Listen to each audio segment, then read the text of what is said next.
My name is Gretchen Purser, and I'm an assistant professor of sociology at the Maxwell School at Syracuse University.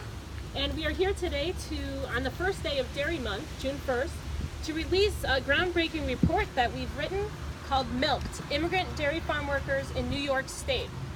I want to start by thanking my collaborators on this project, many of whom you'll hear from today, including Rebecca Fuentes of the Workers Center of Central New York, Carly Fox of the Worker Justice Center of New York, Fabiola Ortiz Valdez from Syracuse University, and Kathy Sexsmith from Cornell University. So as you can see, this is a deeply collaborative project. I also want to give thanks to all the farm workers who contributed to this report and who allowed us access to their lives and to their stories. And we hope more than anything that we've represented those accounts accurately in our report.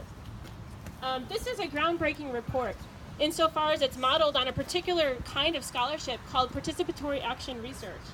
Farm workers were actively involved in helping to develop the interview questions, to lead focus groups, and to transcribe and analyze the data that we collected.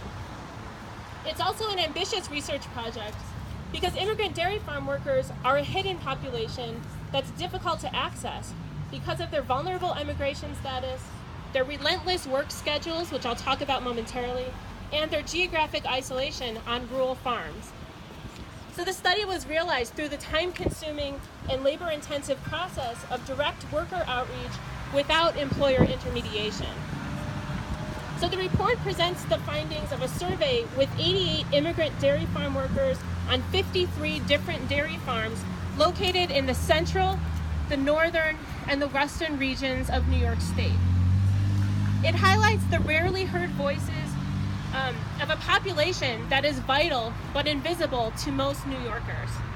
As one of the workers we interviewed proclaimed, "We immigrants do the heavy, dirty, and low-paid work behind the gallons of milk that you and your family consume."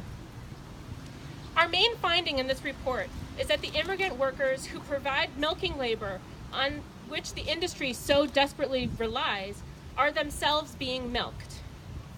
One of the most striking findings is that 9 out of 10 workers surveyed believe that their employers care more about the cows than about workers themselves. Like all agricultural workers in New York State, dairy farm workers are excluded from a number of the basic labor rights and protections that many of us take for granted, including the right to organize, the right to a day of rest, and the right to overtime pay. So now I want to take you through some of the other findings of this report.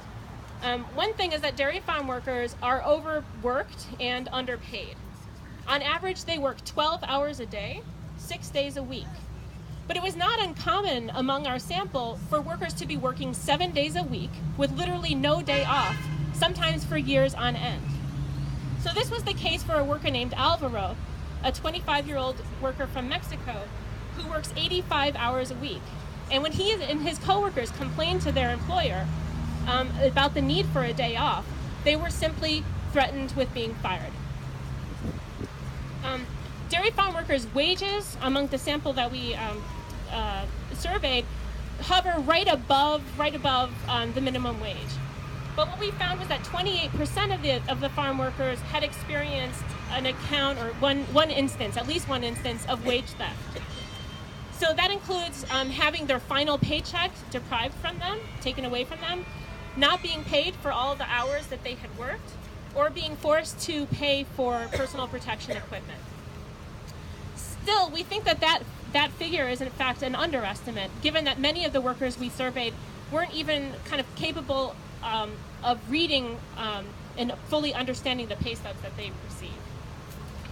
The dairy farm workers are also at great risk of injury, and 2/3 of the workers that we surveyed had experienced at least one major injury in their workplace. These injuries occurred due to aggressive bulls and cows, due to the operation of heavy machinery, due to the use of hazardous chemicals, and due to slippery and other kind of precarious conditions in their workplace. 68% of the workers who were injured said the damage was serious enough that they needed to access medical attention. 1/3 of the workers experienced these injuries had no job training of any kind. So 1/3 of the workers surveyed had no job training of any kind. Even those who report that they did receive training often reported that that training lasted no longer than 10 minutes or 5 minutes or 1 day. Overall, we conclude that the training that the workers receive is overwhelmingly kind of focused on production of milk quality and not on the protection of workers' own bodily safety, right? So again, sometimes the training was not even conducted in their own language, it was conducted in English, and sometimes it was just done in a particularly precarious fashion. Also, the other reason for such a high rate of injury on dairy farms is that more than 80% of dairy farm workers in New York are working on farms that have too few non-family workers to even fall under OSHA jurisdiction for regulation and inspection. So OSHA is prohibited from regulating small farms even when there is a workplace fatality. And that's due to a rider on the appropriations bill for OSHA. So in other words, dairy farms are both unregulated, underregulated workplaces and incredibly dangerous workplaces, which accounts for these high levels of injury that we found in the study. Finally, what we found was that dairy farm workers are a tremendously socially isolated population, and this is some of the most kind of striking and heartbreaking aspects of the report. They often live in substandard housing, so dairy farm workers reported, very high levels of things like pest and bug infestations. 48% reported not having any locks on their doors. 32% have holes in either the walls or the floors, and 32% report having insufficient ventilation in these homes. Also, and more strikingly, due to their fear of immigration enforcement, which of course is enhanced in this particular political environment, their inability to obtain New York driver's licenses, and the long workers that they work, immigrant dairy farm workers are often really constrained on the farm themselves, where they live and work. And they report leaving those farms on average as infrequently as once every 11 days. Some, in fact, particularly in the North Country, leave only in the case of a medical emergency. And they report a widespread feeling of being locked up. Finally, 57% of the dairy farm workers we surveyed report that they don't feel any sense of belonging to their local community, even though they may have worked and lived in these environments for literally years on end. 62% report kind of frequent feelings of social isolation, and 80% report feelings of tremendous depression.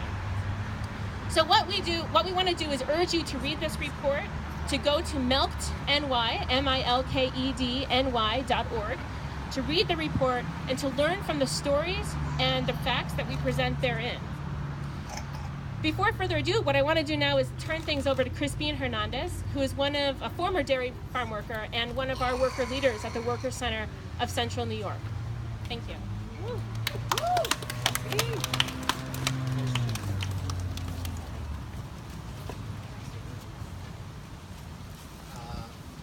Buenas tardes a todos, mi nombre es Crispin Hernández, soy miembro del Centro de Trabajadores. Hi everyone, my name is Crispin Hernandez and I'm a member of the Worker Center of Central New York. Yo estaba trabajando en Novilla, Nueva York, Rancho Marfan, más de 3 años. I had been working in Lowville, New York at a farm called Mark's Farm for more than 3 years. Yo trabajaba 6 días a la semana, 12 horas diarias, de un turno de día y en la noche. I worked 12 hours a day, 6 days a week, and night and an evening shift. Yo veía muchas injusticias lo que vivía yo con mis compañeros, y yo sabiendo un poco de mi derecho, pues la verdad no me gustó lo que estaba pasando con mis compañeros. I saw many injustices happening to my co-workers, and I definitely didn't like what I saw and witnessed. Por esa razón, por eso yo el 2015, yo quise organizar un comité del rancho para mejorar las condiciones del trabajo con mis compañeros. That's why in 2015 I decided to form a committee to organize workers and to address the issues I was seeing on the farm. Y los dueños no les gustaron, incluso estábamos en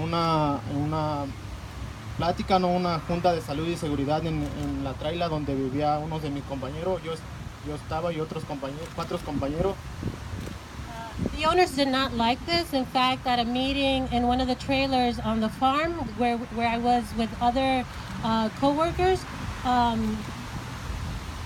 Sí, y luego se enteró lo que es el hijo del dueño y llegó a interrogar a todo, ¿no? Más bien llamó a la policía y interrogó estaba la Rebeca Fuentes como organizadora, ¿no? Nosotros la invitamos, ¿no? the son of the farm owner found out about the meeting in the trailer and called the police. Present there was also Rebecca Fuentes from the Workers Center, which we had invited to the meeting. Sí, llegó la policía estatal y del condado y estuvo como media hora, ¿no? Interrogando como intimidó a nosotros como trabajadores y a todos mis compañeros que vivían alrededor de la casa, ¿no? State and county police arrived to the meeting. We were there approximately half an hour being interrogated by both of them, me and my coworkers. Luego decidimos hacer la junta de volver a hacerlo de 8 días y ya luego el otro día estábamos yo y mi compañero Saúl, ¿no? Los tres compañeros ya no llegaron porque lo intimidaron. Next time we decided to have a meeting, which was 8 days later, it was only me and my partner Saul. Our other co-workers did not show up because they felt intimidated. Luego decidimos ir traila por traila repartiendo boletines diciendo lo que pasó hace 8 días. Estaba yo y mi compañero Saúl, lo que es Rebeca Fuente como organizadora, Carly Foss, Centro de Justicia y otros aliados, ¿no? Y otros compañeros del trabajo. We decided then to go from trailer to trailer, passing out information about what had happened at the meeting. It was me, my partner Saul, Rebecca Fuentes from the Worker Center of Central New York, Carly Fox from the Worker Justice Center. Y luego el otro día nos despiden injustamente y la verdad eso no es justo. Yo estaba haciendo eso, lo que es de mi hora libre, no es hora del trabajo. While I was doing this work during my free time, the owners retaliated by firing us. And it wasn't fair because this is work I was doing during my free time. Yo quiero darle un mensaje a todo lo que es el estado, lo que es nivel mundial. No solo un rancho está pasando, no todo el estado está pasando estas injusticias, incluso. I want to give you a sense that this is not just one farm, but this is happening all throughout the state. These injustices are happening throughout. Hay mucho robo de salario, lo que es hay mucho accidente porque no nos dan entrenamiento necesario. There's a lot of wage thefts. There's a lot of accidents because we don't receive adequate training. Incluso las viviendas están muy malas condiciones. And our living conditions, where the trailers where we live are in really bad conditions. Nosotros como trabajadores agrícolas no tenemos lo que es el derecho de organizar, lo que es las horas extra, lo que es un día libre a la semana. As farm workers, we don't have the right to organize, the right to a day off, or a right for extra pay. Otros trabajadores sí lo tienen, pero nosotros como trabajadores agrícolas no. Other workers have these rights, but because we are farm workers, we do not. Incluso hasta hay muerte, ¿no? Lo que yo he visto, lo que ha fallecido también en los ranchos. Quiero recordarle a Francisco, a Genaro, que falleció en 2012, a Marco Antonio, que falleció en 2014. Ellos fallecieron lo que es la industria lechera aquí en Nueva York. I also want to remind all of you that there have been many fatalities because of this. I want to remind you of Francisco, of Genaro, who died in 2012, and of Marco Antonio. No es justo lo que estamos pasando los trabajadores agrícolas, todo el estado, no estamos contribuyendo a este país y la verdad, todo lo que estamos pasando no es justo. Todos tenemos derecho, no importa de dónde venimos, todos somos seres humanos, merecemos lo que es respeto y dignidad. It is not just what's happening in this state, what's happening to us. We all have rights, and we're all human beings, and this is not right what's happening. Desde ahí salió la raíz, lo que es por eso lo que estamos trabajando, lo que es el derecho de organizar. Quiero pedir su apoyo, que nos apoyen, ¿no? Y lo que es la campaña de la licencia, porque es muy importante nosotros como trabajadores agrícolas. Por ejemplo, la licencia, por ejemplo, ir al hospital, ¿no? O ir a traer la comida, ¿no? El día libre. This is at the root of why we're organizing, first for the right to organize, and also we have a campaign for the right to have driver's license so that we can take ourselves to the hospital, so that we can take ourselves to buy food. Gracias. Thank you.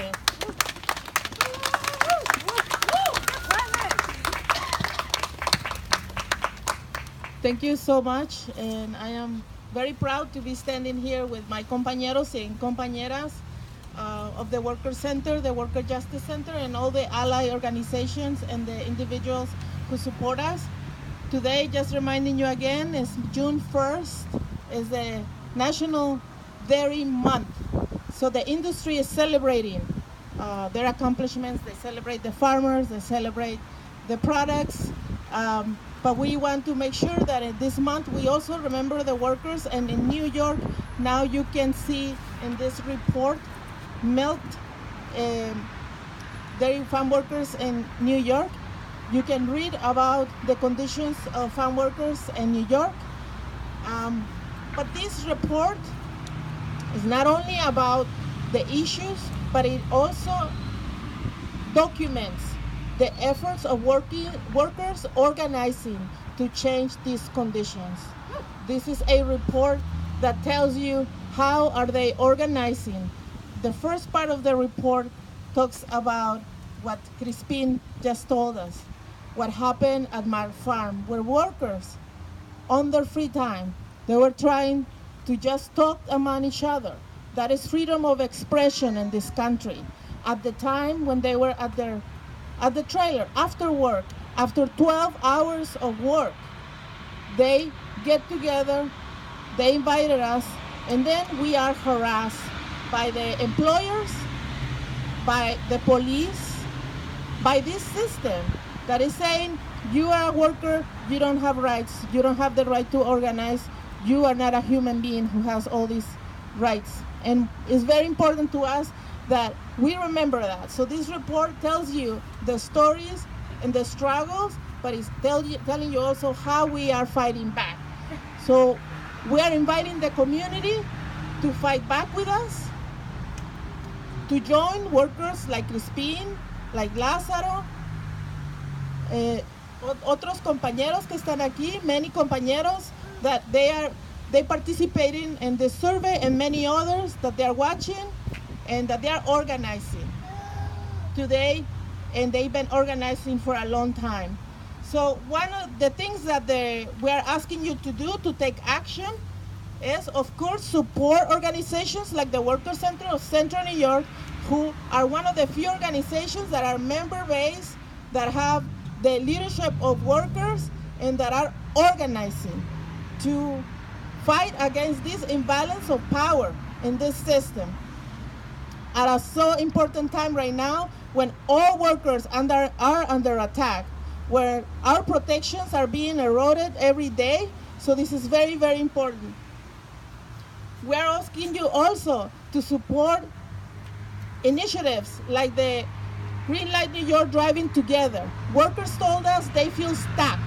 They feel that they're isolated in the community. In upstate New York, where we don't have a lot of transportation, where they are exploited sometimes by the people who give them rides, and there's no taxis, even if there were, they will be very expensive. We're asking you to support the Green Light New York Driving Together campaign to pass legislation so New York is another state and joins the other 12 states in the country that have said that it's okay, that we want to include you, that immigrants are welcome here and you can have a driver's license too. So support that. Support the Green Light New York Driving Together. Call your representatives and go to our web, go to milknewyork.org and sign up.